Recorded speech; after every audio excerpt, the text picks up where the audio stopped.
Hər vaxtınız xeyir, əziz izləyicilər. Mən həkim dermatoveneroloq Sevinç Kərimova, Mərkəzi Gömrük Hospitalının dermatoveneroloq həkimiyəm. Sizə bugün seborreya dermatiti haqqında bilgilər vermək istəyirəm.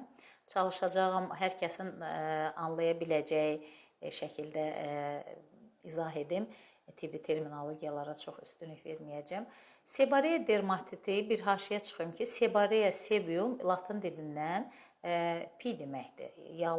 Dərini yağlandıran yağlardan söhbət gedir. Ona görə də burada problem pi vəzlərinin problemi olduğu üçün xəstəliyin də adı buradan götürülüb seborreya dermatiti adlandırılır.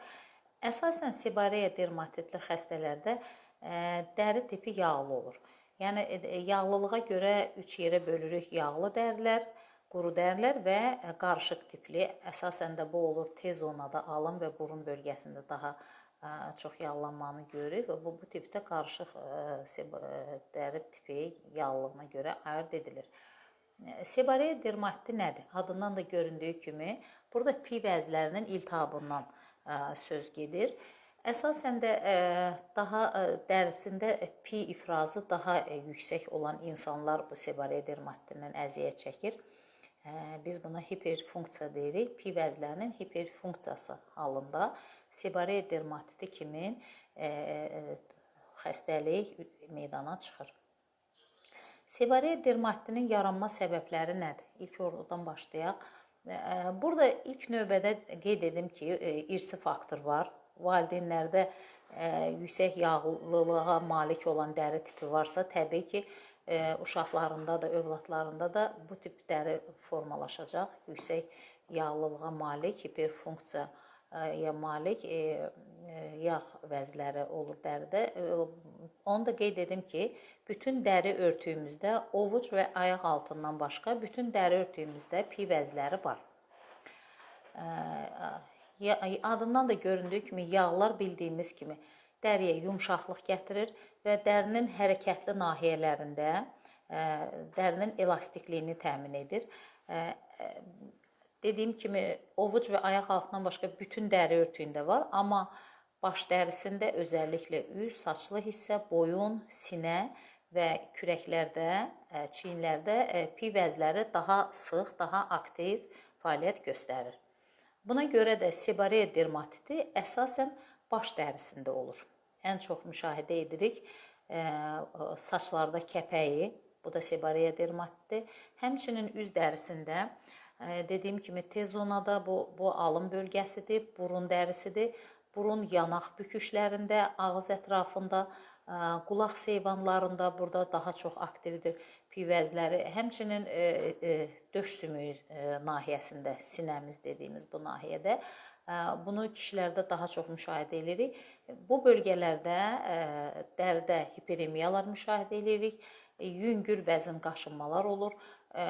Kəpək olur həmin bölgələrdə. Bəzən hiperfunksiya o qədər, pi ifrazı o qədər yüksək olur ki, sarımtıl qonur qartmaqlar şəklində belə kəpəklər görmüş oluruq. Seborreya dermatitini dedim ilk növbədə burada irsi faktor var. Həmçinin insanın yaşam tərzi də dərinin yağlanmasını artıra bilir. Həm stres halı, həm immunitetin enməsi, həmçinin qida rasionunu normal qidalanmayan insanlarda qida rasionunu pozduqda dərinin yağlanmasını daha çox müşahidə edirik. Mən bütün pasiyentlərimə deyirəm ki, qidalanmanı normal seçmək lazımdır.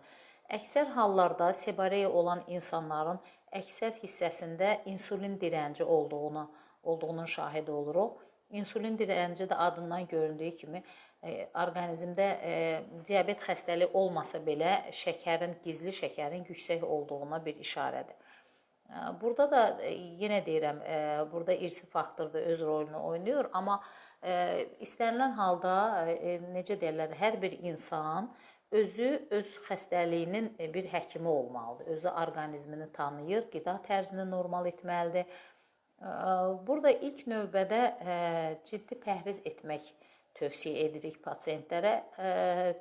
Normal qida rasionuna əməl edən pasiyentlər seborreya dermatitinin müalicəsində demək olar ki, 50% həkimə köməklik göstərmiş olur müalicədə. İlk növbədə şirin qidalardan imtina etmək lazımdır. Şirin dedikdə də əksərən şirin və karbohidratlı qidalar nəzərdə tutulur. Yağlı, kremli tort, pirojnalar olsun, yağlı peçeniya, süd və süddə bişən sıyıqlar ola bilir. Sebariyanın kəskinləşməsinə səbəb ola bilir. Qoz, fındıq, yüksək kalorili qidalar, ədviyyatlı qidalar, burada istiot, darçın, zəncəfilli çay, istiotlu yeməklər, qidalar. Bunlar hər biri insan orqanizmində şəkəri yüksəldir və nəticə etibarilə cinsi hormonlar aktivləşir və son nəticə etibarilə dərinin kəskin yağlanmasını və sebariya dermatiti kimi xəstəliyin yaranmasına səbəb olur. Bir haşiyə çıxım.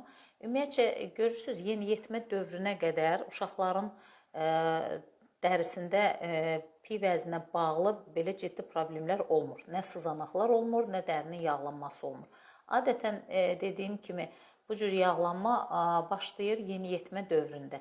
O zaman ki, istər oğlan uşaqları, istər qız uşaqlarında yeniyetməlik dövrünə qədəm qoyduqda cinsi hormonlar tədricən işə başlayır, belə deyək. Artıq cinsi hormonlar fəaliyyətə başlayır və nəticə etibarilə bu haldan başlayaraq və qida rasionu normal getmədikdə və yaxud da immunitet endikdə həyat tərzi, yuxusuzluq, yorğunluq, stres faktorları, bütün bunlar hamısı bir-birindən bağlıdır. Nəticə etibarilə də görürsünüz, endokrin sistemində bir dəyişiklik baş verdikdə artıq orqanizmin sanki bir imtahan verir, bir perturbasiya gedir, yenilənmə gedir. Bu halda da dərinin yağlanması yüksəlir. Burada bir yenə haşiyə çıxım ki, tək dəri deyil, tər vəzləri də öz funksiyasını dəyişir, tərkibini dəyişir. Ona görə görürsünüz, yeniyetmə yaşına qədər uşaq oynayır, dəcəllik edir, qaçır, hiperaktiv uşaqlar çox tərləsə belə tərdən spesifik qoxu gəlmir. Amma yeniyetmə dövründə isə görürsünüz, spesifik qoxuya malik olur tər. Bütün bunlar həm dərinin yağlanmağı, həm tərin xüsusiyyətinin dəyişməyi, bütün bunlar cinsi hormonların aktivliyinə bağlıdır. Ona görə də mən valideynlərə hər zaman tövsiyə edirəm. Yeniyetmə uşaqlar, pasiyentlər qəbula gəlirkən çox görürük, qulaq arxasında bir çat, qabıqlama, kəpəkləmə kimi bir halı sırf uşaq sebareyasına xarakter olan ilkin əlamətlərdən biridir. Bu da sebariyanın bir növüdür. Öncədən demişdim, qulaq seyvanında da, qulaq dərisində də, qulağın xarici keçəcəyində də görürsünüz, kəpəklər olur, qaşınma olur, qızartı. Bütün bunlar sebariyanın əlamətləridir. Bayaq saydığım qidaları təkrar demək istəyirəm. İlk növbədə birinci yeri tutur şirin qidalar, karbohidratlara bağlı. Karbohidratlar nədir? Un məmulatının hamısı karbohidratdır. Kartofdur, düyüdür. Yəni bu kimi məmulatlar karbohidratlar sırasına daxildir. Həmçinin şirinlə birləşik bir məhsullar, dediyim kimi kremli tort, pirojna, peçenyalar, bu cür hətta evdə bişirdikdə belə bu kremlərlə bişirilən şirniyyatdan imtina etməyi tövsiyə edirəm. Şirin qazlı içkilər, bura kola, fanta, bu kimi energetik içkilər ilk yerdə durur deyərdim ki, bunlar da cinsi hormonları aktivləşdirir və nəticə etibarilə dərinin daha da yağlanmasına səbəb olur. Bağırsaqların fəaliyyəti də burada önəmli rol oynayır. Bağırsaq mikroflorası pozularsa, mütəmadi müəyyən bir xəstəliklər səbəbindən və yaxud da nəzarətsiz mütəmadi antibiotik istifadə edəndə bağırsaq mikroflorası pozulur. Bildiyimiz kimi bağırsaqda laktobasillər var, hansı ki həzmə kömək edir. Bağırsaqda da həzm pozulduqda və bu cür şirin sevən insanlarda qida tərzini pozduqda təbii ki, bu orqanizm sebariya dermatitindən əziyyət çəkəcək. Sebariya dermatitli, sebariyanı da bölürük yağlı sebariya, qarışıq tipli və quru sebariya. Yağlı sebariya insanı görürük, dərisi, özəlliklə dediyim kimi baş dərisi çox yağlı, parlaq görünür. Bu dərilər əksərən çox da kəpəkdən əziyyət çəkmir, amma yağlılıqdan çox əziyyət çəkirlər və əsasən də kişilərdə bunu çox müşahidə edirik. Androgen alopecia ilə yanaşı gedir. Androgen alopecia adından da göründüyü kimi kişi tipli saçların seyrəlməyi. Bu alın bölgəsindən və əsasən də təpə nahiyəsində saçların kəskin seyrəkliyini, töküldüyünü görürük və androgen tipli seyrəlmə baş verir. Bu da sırf sebareyanın fonunda olur. Qarışıq tipli adından göründüyü kimi qarışıq tipli yağlılıq üzün müəyyən bölgəsində dəri yağlılığı normaldır, bir hissədə daha yağlı və quru sebareyalarda əksərən quru sebareyalarda daha çox müşahidə olunur kəpəklər. Kəpəkləri ən çox müşahidə edirik başın saçlı hissəsində və üz dərisində. Qaşlarda ola bilir, kişilərdə bığ, saqqal nahiyəsində, tüklərin dibində daha çox aktiv ifraz olunur piylər və bu bölgələrdə kəpəkləri müşahidə edirik. Həmçinin də tük olmayan bölgələrdə dediyim kimi qulaq seyvanı, qulağın arxa büküşləri, qulaq sırğalığında hətta ekzema sebareyası da qoşula bilir. Sebareya ekzeması da, həmçinin burun, yanaq büküşlərində hiperemiyalar müşahidə edirik və yüngül kəpək ola bilir.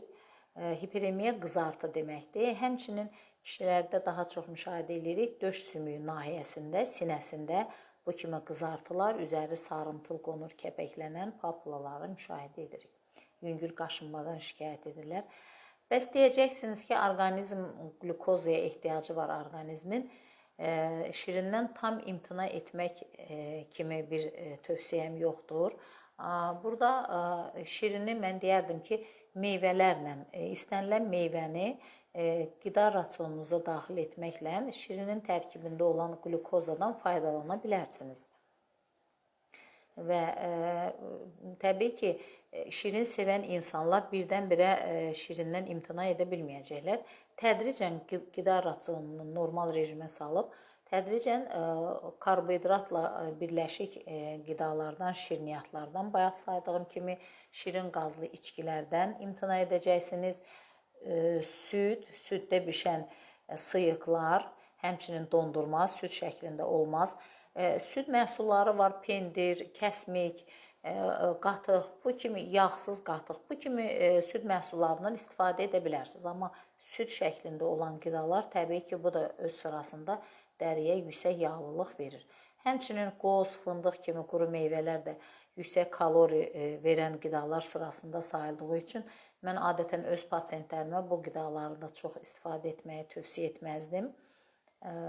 Bir də bayaq sadaladığım kimi acılı, istiyotlu qidalar, sonra son zamanlar dəb olub darçın, zəncəfilli çaylar qripə qarşı immuniteti yüksəltmək kimi bir fikirlərlə qəbul olunur. Bunların da, bu kimi ədviyyatların da mütəmadi istifadəsi nəticə etibarilə dərinin yağlanmasına xidmət edir. Sebareya dermatitində söylədim, burada androgen alopesiyada formalaşır, əksər insanlarda, özəlliklə kişilərdə. Bu tip dərilər, yağlı dərisi olan insanlarda testosteron dehidrogenaza deyilən bir ferment var. Bu əsasən deyək ki, androgen hormonlara, kişi hormonlarına aiddir, üstünlük təşkil edir və buna görə də yağlı dəriyə malik olan insanlarda saçların töküldüyünü müşahidə edirik. Həmçinin yağlı sebareya fonunda bir haşiyə çıxacağım sızanaqlar haqqında. Biz akne vulgaris, həqiqi sızanaq deyilən xəstəlik kimi adlandırırıq. Əhalinin sızanaq dediyi, prişik deyirlər. Yəni, burada da proses gedir piy bəzlərində iltihabdan söhbət gedir. Tövsiyəm nədir? Ümumiyyətcə, ilk növbədə özəlliklə də uşaq yaşlarından uşaqları aşılamaq lazımdır. Əllərini bayırda, çirkli mühitdə əllərini üzünə, dərisinə çox toxundurmasına. Çünki bizim ovucular, barmaqlarımızın səthi hər bir yerə toxunduqda təbii ki, bütün infeksiyalarla qarşılaşır. Dərinin tamlığı tamdırsa, heç bir zədə yoxdursa, təbii ki, burada heç bir infeksiyadan söhbət gedə bilməz. Amma biz əlimizlə bütün infeksiyanı dəri örtüyümüzə daşıya bilirik. Həmçinin yuyulmamış meyvədir, deyək ki, yediyimizdə təbii ki, hətta mədə-bağırsaq sisteminə də infeksiyalar düşə bilir. Mənim əsas fikrim o sızanaqlar barəsindədir ki, mütəmadi uşaq yaşlarından əlini üzünə çirkli bulaşmış, yəni gözümüzlə təmiz görsək belə dəri səthi steril deyil. Bir haşiyə çıxın ki, bizim dərimiz baryer rolunu oynayır. Ümumi orqanizmi xarici mühitin təsirlərindən həm istəyir termiki olaraq isti-soyuqdan, həmçinin də kənardan orqanizmimizə daxil ola biləcək müxtəlif infeksiyalardan qoruyur. Burada bakteriyalar, göbələklər, viruslar, yəni bütün bu infeksiyalardan qoruyur.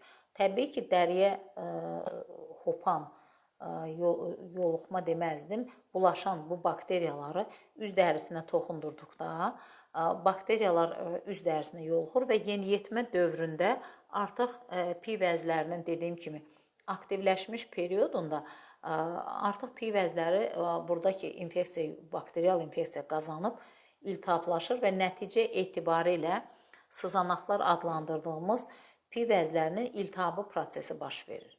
Bu tip sızanaqlar, bu səpkilər deyərdim ki, bütün insanlara məlumdur, görürük.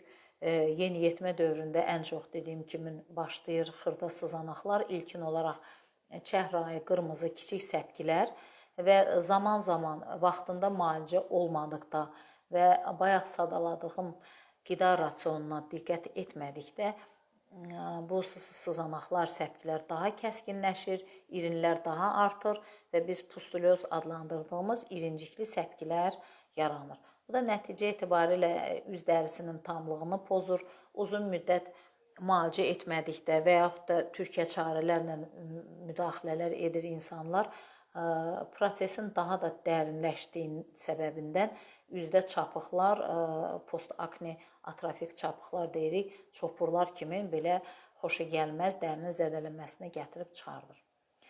Yəni, bilirsiniz, bu gündəmdə demək olar ki, yeniyetmə yaşına çatmış bir sinif uşaqlarına baxsaq, haradasa 60-70%-də biz bunu müşahidə edirik yeniyetmə dövründə, dəridə belə bir dəyişiklik. Ona görə sözüm valideynlərə budur ki, yeniyetmə dövründə uşaqların qida rasionuna, qidalanmasına diqqət yetirməlisiniz. Həmçinin üzün gigiyenasına qulluq üçün hər dəri tipinə, bayaq sadaladığım kimi yağlı var, qarışıq və quru dərilər. Dərinin yağlılıq tipinə müvafiq olaraq üz yuma gelləri var, köpüklər var, üzü təmizləmək üçün losyonlar var. Mütləq şəkildə bunlardan istifadə edin. Uşaqlarınıza öyrədin, yeniyetmə uşaqlara dəriyə qulluğu ilk növbədə ki, yəni bu periodda dəriyə kənardan dediyim bakteriyalar yoluxmasın və nəticədə də ağır dəri zədələnməsi kimi akne vulgaris dediyimiz sızanaq xəstəliyi inkişaf etməsin. Burada bir haşiyədə çıxım, yəni yağlı dərilərdə Demodex gənəsi dediyimiz gənələr daha rahat parazitlik eləyir. Bu gənələr insan dərisinin özəlliklə üz, boyun, saçlı hissənin piyləri ilə qidalanırlar və əgər ikincili bakterial infeksiyada dəriyə qoşulubsa, bu gənələr də mikroskopik olsa da biz mikroskop altında baxırıq, daim hərəkətdədirlər və bu bakteriyaları dərinin digər sahələrinə gəzərək daşıyır, yayır, yoluxdurur. Ona görə sizə bir daha tövsiyəm budur ki, ilk növbədə qidalanma tərzini normada saxlayın, dərinizin gigiyenik qulluğunu hər zaman edin, diqqət yetirin və dəriniz sağlam olsun, özünüz gözəl olun. Çərşənbənizi də təbrik edirəm. İlaxır çərşənbəniz mübarək olsun. Neçə belə gözəl bayram.